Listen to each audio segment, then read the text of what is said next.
As the familiar pattern of Christmas and the New Year repeats itself, we may sometimes forget how much the world about us has been changing. One has only to look at an album of old family photographs to see how much has altered, even within the memory of our own parents and grandparents. This is this beautiful steam engine. Can you remember seeing a steam engine? Yes, I've only driven by one, I think. Do you like lovely to be driving a train in a bowler hat? No, well, he's a driver, but he's only having a go, I think. Who is that? Oh. Who is it?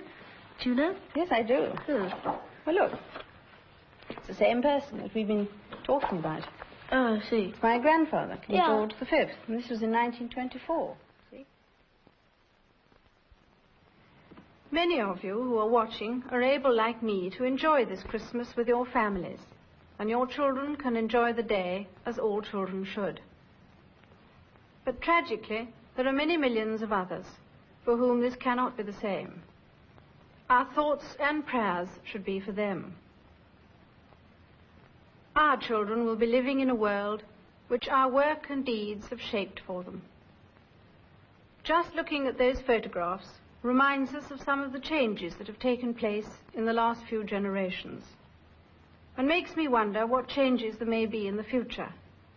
We cannot possibly tell. We do know that we are passing on to our children the power to change their whole environment. But we also leave them with a set of values which they take from our lives and from our example. The decisions they take and the sort of world they pass on to their children could be just as much affected by those values as by all the technological wonders of this age. The Christmas message is really one for all seasons and not just for one day of the year. If we can show this by our lives and by our example, then our contribution as parents will be just as important as any made by scientists and engineers. Perhaps we can then look for the real peace on earth, and the powers which men have harnessed will be used for the benefit of our fellow men. I hope this Christmas Day is bringing to many of you peace and happiness, and for everyone the hope of this to come. May God bless you all. There can be few people in any country of the Commonwealth who are not anxious about what is happening in their own countries or in the rest of the world at this time. We have never been short of problems, but in the last year everything seems to have happened at once. There have been floods and drought and famine. There have been outbreaks of senseless violence. And on top of it all, the cost of living continues to rise everywhere. Here in Britain, from where so many people of the Commonwealth came, we hear a great deal about our troubles, about discord and dissension, and about the uncertainty of our future. Perhaps we make too much of what is wrong and too little of what is right. The trouble with gloom is that it feeds upon itself, and depression causes more depression. There are indeed real dangers, and there are real fears, and we will never overcome them if we turn against each other with angry accusations. We may hold different points of view, but it is in times of stress and difficulty that we most need to remember that we have much more in common than there is dividing us. We have the lessons of history to show that the British people have survived many a desperate situation when they acted together. People in a crowd may seem oblivious of each other, yet if you look at your neighbours, you will see other people with worries and difficulties probably greater than your own. It is time to recognize that in the end we all depend upon each other, and that we are therefore responsible for each other. Fortunately, over the centuries, we have devised a way of sharing this responsibility, a uniquely effective system for bringing progress out of conflict. We have developed parliamentary government, by which the rights and freedom of the people are maintained. It allows change to take place temperately and without violence, and when the time demands, it can reflect and give a voice to the determination and resolve of the nation. This system, this product of British genius, has been successfully exported to the worldwide Commonwealth. This year I have opened Parliament 4 times, in New Zealand, in Australia, and twice the Mother of Parliaments in Westminster. I suspect this may be a record, but what impressed me was that the system itself flourishes thousands of miles away, and this alone should give us confidence. You may be asking, what can we do personally to make things better? I believe the Christmas message provides the best clue. Goodwill is better than resentment. Tolerance is better than revenge. Compassion is better than anger. Above all, a lively concern for the interests of others as well as our own. In times of doubt and anxiety, the attitudes people show in their daily lives, in their homes, and in their work are of supreme importance. It is by acting in this spirit that every man, woman, and child can help and make a difference. In Britain, I'm sure it could make all the difference. We are an inventive and tenacious people, and the comradeship of adversity brings out the best in us. And we have great resources, not just those of character, but in our industry and trade, in our farms, and in the seas around our shores. My message today is one of encouragement and hope. Christmas on this side of the equator comes at the darkest time of the year, but we can look forward hopefully to lengthening days and the returning sun. The first Christmas came at a time that was dark and threatening, but from it came the light of the world. I wish you all a happy Christmas. Every year I have this special opportunity of wishing you a happy Christmas. I like to think I'm speaking to each child who can see or hear me, each woman, each man, in every country of the Commonwealth. Christmas is a festival which brings us together in small groups, a family group if we are lucky. Today we are not just nameless people in a crowd. We meet as friends who are glad to be together and who care about each other's happiness. Nowadays, this is a precious experience. So much of the time we feel that our lives are dominated by great impersonal forces beyond our control. The scale of things and organizations seems to get bigger and more inhuman. We are horrified by brutal and senseless violence. And above all, the whole fabric of our lives is threatened by inflation, the frightening sickness of the world today. Then Christmas comes, and once again we are reminded that people matter, and it is our relationship with one another that is most important. For most of us, I wish it could be for everyone, this is a holiday, and I think it's worth reminding ourselves why. We are celebrating a birthday, the birthday of a child born nearly 2,000 years ago, who grew up and lived for only about 30 years. That one person, by his example and by his revelation of the good which is in us all, has made an enormous difference to the lives of people who have come to understand his teaching. His simple message of love has been turning the world upside down ever since. He showed that what people are and what people do does matter and does make all the difference. He commanded us to love our neighbors as we love ourselves. But what exactly is meant by loving ourselves? I believe it means trying to make the most of the abilities we have been given. It means caring for our talents. It is a matter of making the best of ourselves, not just doing the best for ourselves. We are all different, but each of us has his own best to offer. The responsibility for the way we live life, with all its challenges, sadness and joy, is ours alone. If we do this well, it will also be good for our neighbors. If you throw a stone into a pool, the ripples go on spreading outwards. A big stone can cause waves, but even the smallest pebble changes the whole pattern of the water. Our daily actions are like those ripples. Each one makes a difference, even the smallest. It does matter, therefore, what each individual does each day. Kindness, sympathy, resolution, and courteous behavior are infectious. Acts of courage and self-sacrifice, like those of the people who refuse to be terrorized by kidnappers or hijackers, or who defuse bombs, are an inspiration to others. And the combined effect can be enormous. If enough grains of sand are dropped into one side of a pair of scales, they will, in the end, tip it against a lump of lead. We may feel powerless alone, but the joint efforts of individuals can defeat the evils of our time. Together they can create a stable, free, and considerate society. Like those grains of sand, they can tip the balance. So take heart from the Christmas message and be happy. God bless you all. I shall never forget that scene outside Buckingham Palace in June.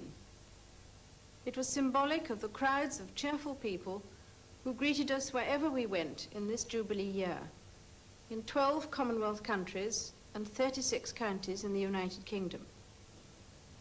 But I believe it also revealed to the world that we can be a united people.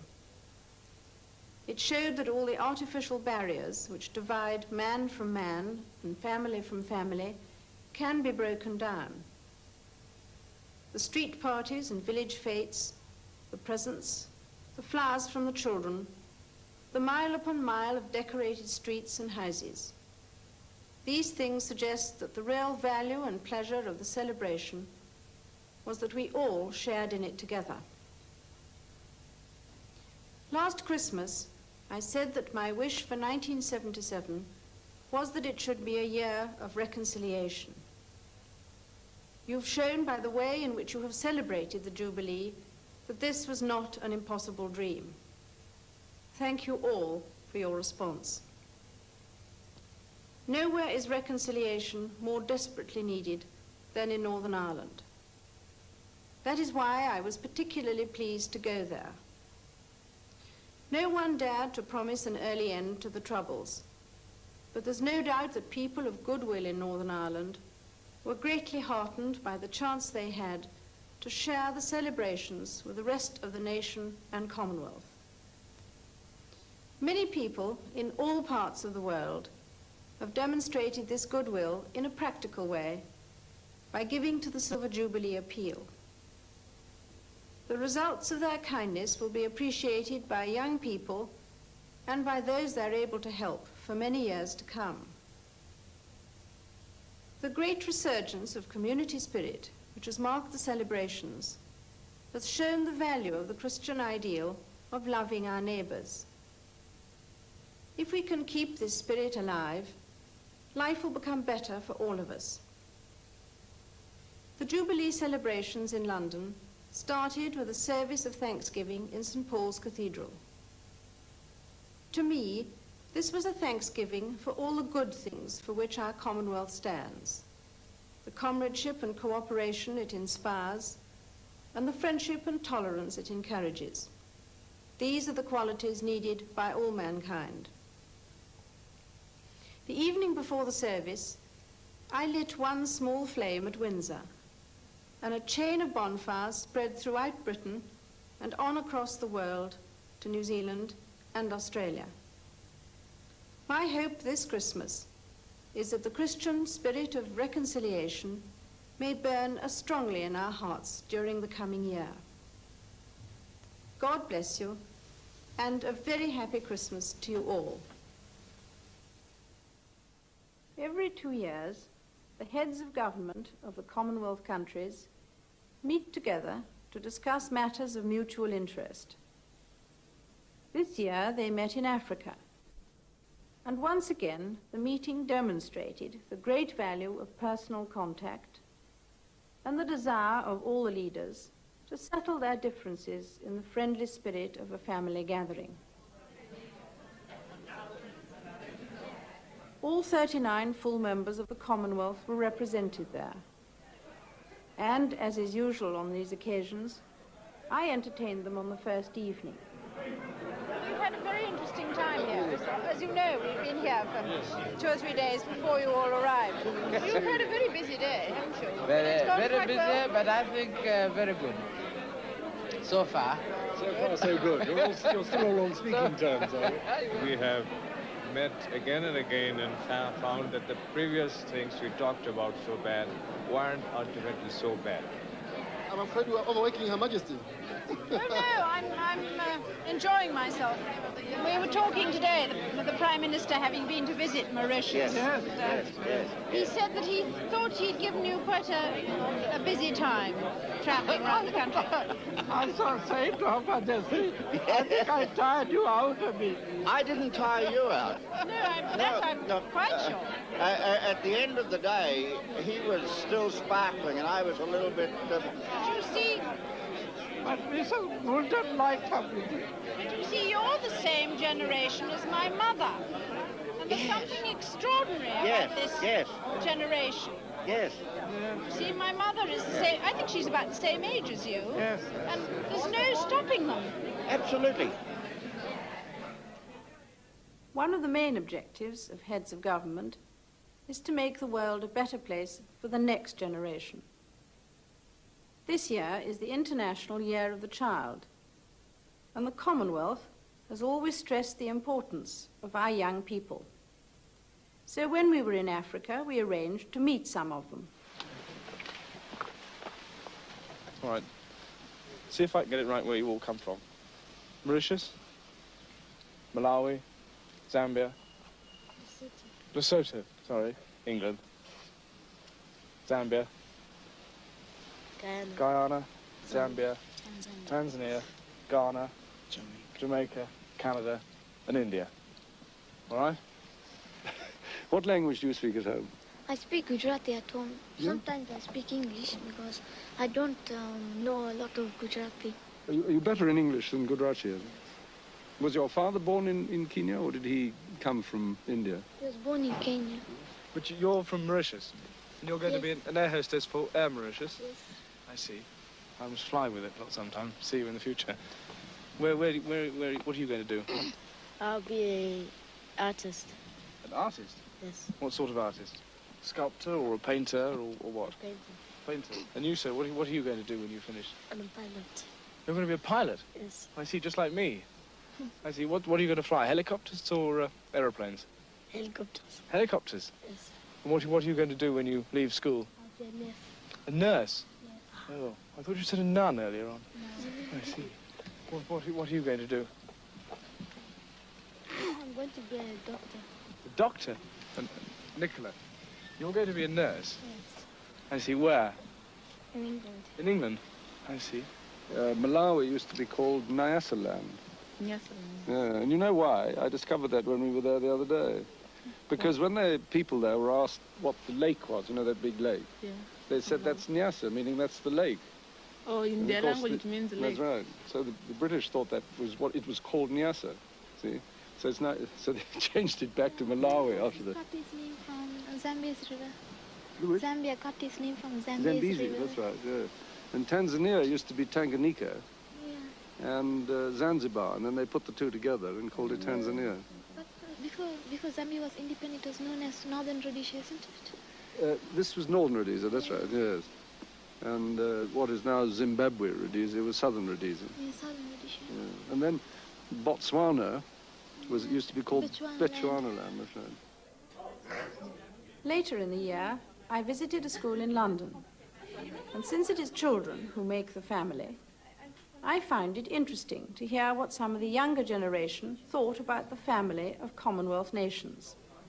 You can go and pick apples in Tasmania, and you can ride in an elephant there, and you can go and look at wild elephants in this part, you know, or you can go to Canada and go and, theoretically, well, you can go to the Rockies, yes, you can also theoretically see the midnight sun, you know, right up in the very, very northwest corner. Yes. Needless to say, the cloud came down, you didn't see it, but I mean, that was supposed to be there, you know. I think probably the Commonwealth is more important, you see. I mean, I think we do really have to help these countries and look after them after occupying them, really. more money should really go on education in the underdeveloped countries, really. What sort of education is it in the is there a lot of extensive education in the underdeveloped? Most of the Commonwealth countries, I think, comparatively, have got a good education system. Obviously, in lots of cases, it's just beginning. I've been to school in Pakistan, and you have to buy your own books, and you have to basically kit yourself out. And that's just one sort of, that's a little example of the difficulties in education they have. Lack of money, lack of teaching resources. And I think the Commonwealth's very good and that does do something for education, but I can't help thinking maybe it could do more. When the Empire was around, you could really go out and serve the Empire and work in the Empire, but now it's probably much more difficult with the Commonwealth. I think people are still very badly needed, to go and work in these countries. Say I want to become a doctor, okay, would it be easy for me to go and work in a place like Zambia, where doctors are needed? I would think once you'd qualified, I would have thought Getting into medical school is a problem. That's the difficult thing first. Get yourself qualified, and then I would think that if, qualified people are the people they want. I think for that reason the Commonwealth's very good for interchange of jobs. Or the VSO system, which you can go out before you, with voluntary service, you can go out and you can teach. I think it's valuable experience for any young person to go on these sort of exchange trips to underdeveloped countries and maybe serve some sort of purpose there. In this Year of the Child, people all over the world have been asked to give particular thought to the special needs of sick and handicapped children, to the hungry and homeless, and to those in trouble or distress wherever they may be found. It is an unhappy coincidence that political and economic forces have made this an exceptionally difficult and tragic year for many families and children in several parts of the world, but particularly in Southeast Asia. The situation has created a desperately serious challenge, and I'm glad to know that so many people of the Commonwealth have responded with wonderful generosity and kindness. It seems that the greater the needs of children, the more people everywhere rise to the occasion. My daughter, as president of the Save the Children Fund, saw some of these volunteers looking after refugee children in the Far East. Nowhere is the voluntary effort more active than in charities and organizations devoted to helping children to survive the hazards to which they have been subjected.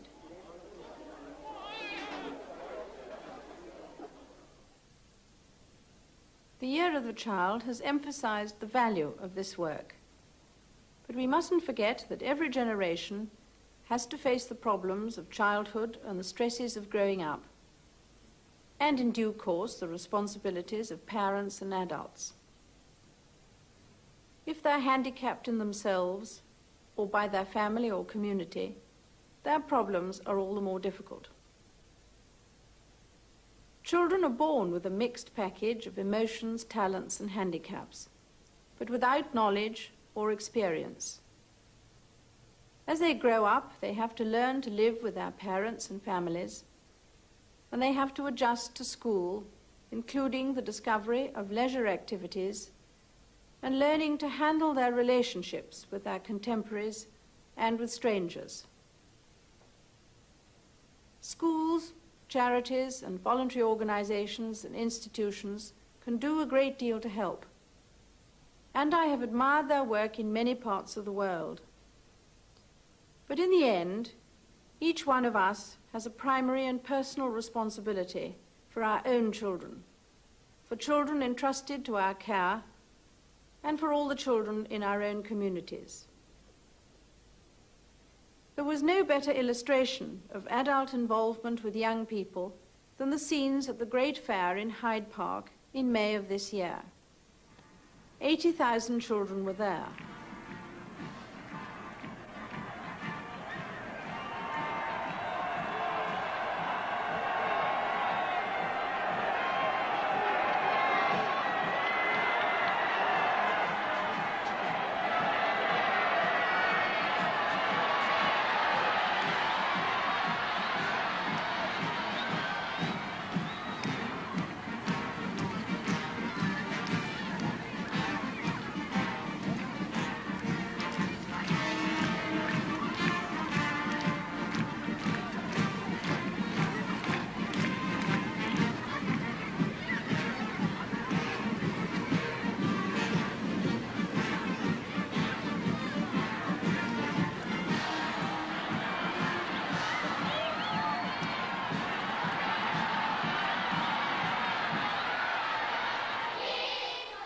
another of my most vivid memories of 1979, 5,000 miles away from London, is the happy welcome given to us by the children at a school in Africa.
At Christmas, we give presents to each other. Let us also stop to think whether we are making enough effort to pass on our experience of life to our children. Today we celebrate the birth of the child who transformed history and gave us a great faith. Jesus said, "Suffer the little children to come unto me, and forbid them not, for of such is the kingdom of God." I wish you all a very happy Christmas.